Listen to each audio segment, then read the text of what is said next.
امام کی زندگی میں ایک شخص آیا اور پریشان تھا. امام سے اس نے خود نہیں کہا, امام کے برابر میں اس نے زمین پر لکھا کہ میرے پاس مولا صرف عزت بچ گئی ہے اور اس کا خریدار میں آپ ہی کو پاتا ہوں. مولا نے اپنے خادم کو بلایا اور جتنا کچھ تھا دے دیا اسے, اور اسے جواب میں کہا کہ دیکھو کبھی بھی اپنی عزت کو کسی کو مت بھیجنا. عزیزان محترم, ہمیں معاشرے میں خیال کرنا چاہیے, ہم مجبور نہ کریں.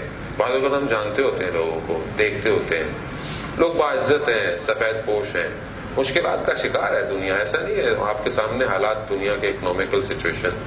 جو انسان کو ہو سکے اپنے اطراف میں, سب سے پہلا حق اپنے اطراف کا. عزیزان محترم, سید بحر العلوم کے جن کا میں نے پہلے بھی آپ کی خدمت میں واقعہ پڑھا, سید جب نجف میں تھے تو ایک عالم دین نجف کے اس بات کو بیان کرتے ہیں کہ میرے دروازے پر دق الباب ہوا, دروازہ کھٹکھٹایا تو آواز سے مجھے پتہ چل گیا کہ سید کا غلام ہے. تو میں ابھی کھانا کھانے کے لیے بیٹھا ہی تھا تو ایک دم آیا, کہا سید نے فوراً بلایا. کہتا میں سب چھوڑ کر سید خدمت میں گیا. سید نے بولا کہ تمہیں شرم نہیں آتی, تمہارا ہمسایہ چند دن سے جو ہے وہ بھوکا ہے, یعنی کھانا نہیں کھا رہا ہے,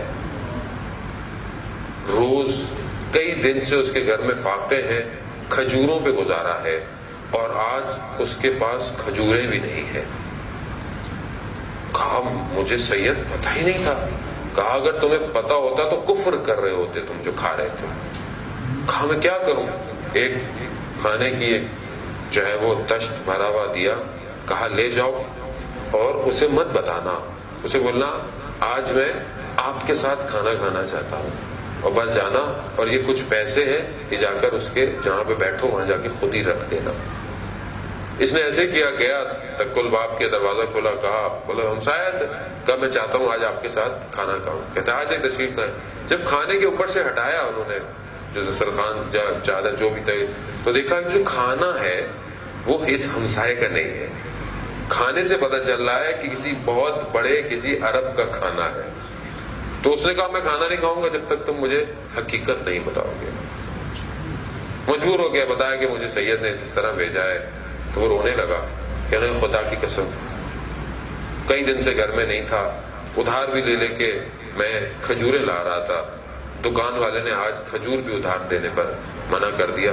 صرف خدا جانتا تھا میری اس مشکل کو, اور کوئی نہیں جانتا تھا. یعنی علماء اس مقام پر ہے. یہ علماء کہاں سے بن گئے؟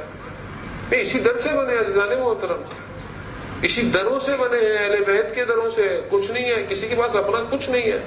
ہم پریکٹیکلی جب کسی بہت بڑے عالم کے پاس جاتے ہیں ہمیں ادھر اشارہ کر دیتے ہیں حرم کی طرف, کہا ان سے مانگو, ان سے کہو, ہمارے پاس خود کچھ نہیں.